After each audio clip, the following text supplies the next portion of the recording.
ఈ కలియుగంలో మనిషి ఎదుర్కొనే కష్టాలకు అంతం ఉందా అని చాలామంది అడుగుతుంటారు.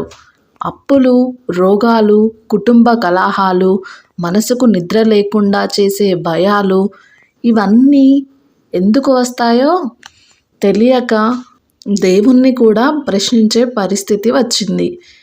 కానీ తిరుమల కొండపై కొలువై ఉన్న ఆ కలియుగ ప్రత్యక్ష దైవం శ్రీ వెంకటేశ్వర స్వామి ఒక్కసారి కరుణ చూపితే జీవితమే మారిపోతుంది. అటువంటి స్వామి కృపను పొందేందుకు భక్తితో ఆచరించే మహావ్రతమే సప్త శనివారాల వ్రతం. ఒక చిన్న గ్రామం. ఆ గ్రామంలో రాము నిత్యం శ్రమించేవాడు. కానీ కష్టాలు మాత్రం వెంటాడుతూనే ఉండేవి. అప్పులు పెరిగిపోయాయి. పిల్లల చదువులు ఆగిపోయే పరిస్థితి వచ్చింది. ఇంట్లో నిత్యం బాధ, ఏడుపులు. ప్రతి శనివారం తిరుమల స్వామి ఫోటో ముందు దీపం వెలిగించి కన్నీళ్లతో ప్రార్థించేవాడు. స్వామి, నాకు మార్గం చూపించు అని వేడుకునేవాడు. ఒక శనివారం రాత్రి రాము భార్యకు ఒక కల వచ్చింది. ఆ కలలో ఏడుకొండల స్వామి దర్శనమిచ్చి ఇలా అన్నారు: నా మీద భారం చేసి 7 శనివారాలు నియమంతో వ్రతం చేయండి. శని ప్రభావం తొలగిపోతుంది, మీ కష్టాలకు ముగింపు వస్తుంది అని అన్నారు. ఆ కలతో ఆమె ఉలిక్కిపడి లేచింది. ఆ రోజు నుంచే వారు సప్త శనివారాల వ్రతాన్ని ప్రారంభించారు.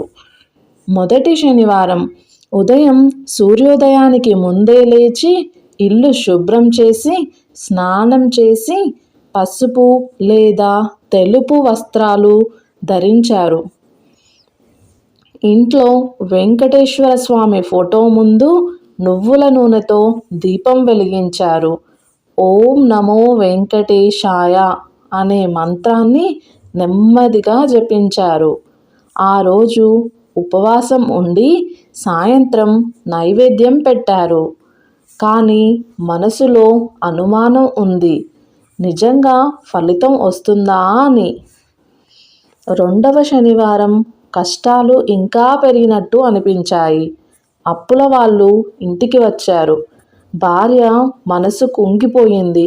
అయినా స్వామి మీద నమ్మకంతో వ్రతం మానలేదు. వెంకటేశ్వర స్వామి వ్రతకథ విన్నారు. ఆ కథలో భక్తుడి సహనం గురించి వినగానే ఆమెకు ధైర్యం వచ్చింది. మూడో శనివారం ఒక చిన్న ఆశాకిరణం కనిపించింది. రాముకు చిన్న పని దొరికింది. అది పెద్ద డబ్బు కాకపోయినా స్వామి సంకేతంగా భావించారు. ఆ రోజు ఆలయంలో శ్రీ వెంకటేశ సుప్రభాతం వినిపించగా కన్నీళ్లతో భక్తి పెరిగింది. ఇక 4వ శనివారం కుటుంబంలో అనారోగ్యం వచ్చింది. ఇది కూడా పరీక్షే అని అర్థం చేసుకొని స్వామి ముందు దీపం వెలిగించి, ఏం జరిగినా నీ మీద భారం వేస్తున్నాను స్వామి అని ప్రార్థించుకున్నారు. 5వ శనివారం ఇంట్లో వాతావరణం మారడం మొదలయ్యింది. చిన్న చిన్న సంతోషాలు రావడం ప్రారంభమయ్యాయి. అప్పుల ఒత్తిడి తగ్గినట్టు అనిపించింది. ఆ రోజు పేదవారికి అన్నదానం చేశారు. ఇక 6వ శనివారం చివరి పరీక్ష. రామయ్యకు పెద్ద సమస్య ఎదురయ్యింది. కానీ ఈసారి భయం లేదు, ఏడుకొండలవాడే నడిపిస్తాడు అనే విశ్వాసం వచ్చింది. 7వ శనివారం ఇదే ఉద్యాపన రోజు. ఉదయం తిరుమల స్వామిని మనస్సులో ధ్యానించి నువ్వుల నూనె, దీపం, పసుపు, కుంకుమ నైవేద్యం సమర్పించారు. పేదలకు భోజనం పెట్టారు.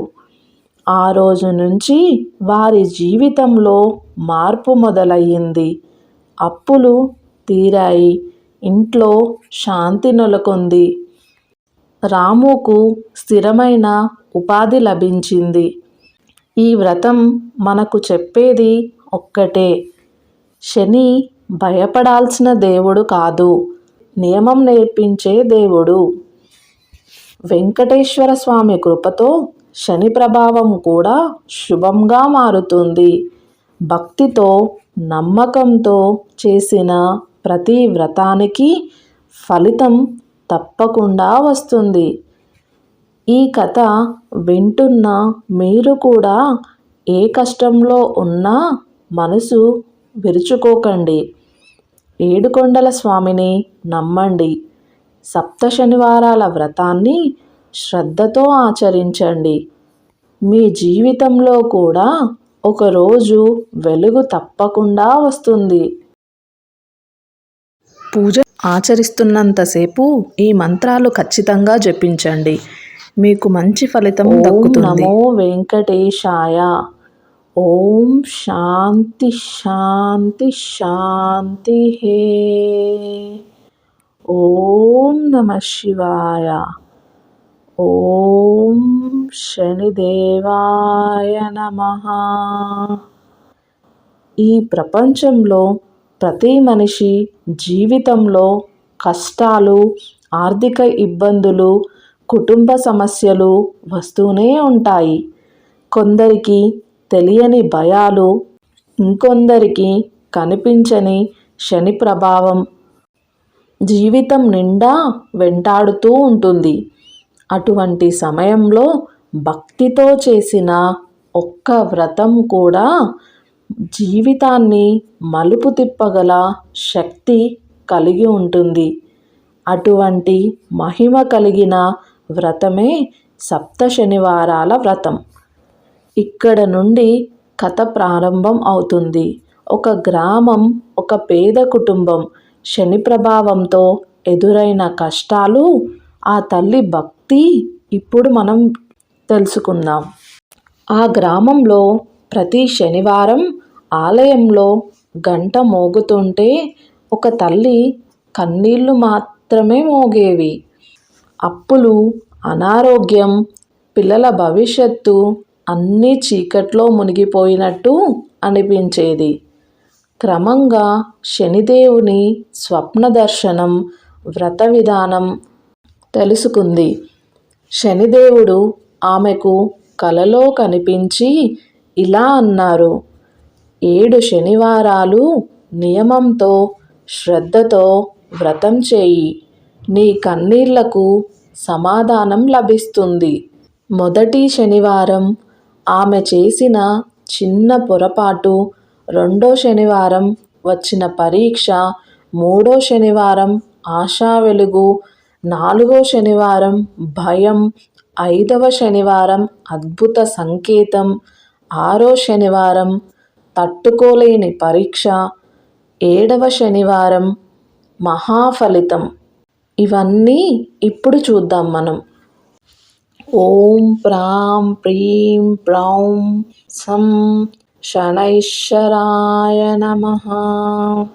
7వ శనివారం రోజు జరిగిన అద్భుతం. అప్పులు తీరాయి, ఆరోగ్యం, కుటుంబ శాంతి ఇవన్నీ ఎలా జరిగాయో ఇప్పుడు చూద్దాం. ఆ రోజు ఆలయంలో దీపం వెలిగిన క్షణమే ఆమె జీవితంలో చీకటి పూర్తిగా తొలగిపోయింది. అప్పుల వాళ్ళు తలుపు తట్టడం ఆగిపోయింది. ఇంట్లో నవ్వులు తిరిగి వచ్చాయి. ఈ వ్రతం చేసే ప్రతి ఒక్కరూ గుర్తుంచుకోవాల్సింది ఒక్కటే: దేవుడు డబ్బు కాదు, భక్తిని చూస్తాడు. నియమం తప్పితే ఫలితం ఆలస్యమవుతుంది. మీరు కూడా ఈ వ్రతాన్ని శ్రద్ధతో చేస్తే మీ జీవితంలో జరుగుతున్న కష్టాలకు తప్పకుండా ముగింపు వస్తుంది. ఈ కథను వినడం కూడా ఒక వ్రతంతో సమానమే. మీరు 7 శనివారాలకు 7 దీపాలు పెడుతున్నారా, లేక పువ్వులు ఎక్కువగా తెచ్చి పెడుతున్నారా, ఇవన్నీ దేవుడు చూడడు. నువ్వు ఎంత భక్తితో చేస్తున్నావు అనేది మాత్రమే దేవుడు చూస్తాడు. గుర్తుపెట్టుకోండి, డబ్బులు ఖర్చు చేయడం కన్నా దేవుడి మీద ధ్యానం పెట్టడం ముఖ్యమని. ఓం శనిదేవాయ నమః. ఓం లక్ష్మీదేవ్యాయ నమః.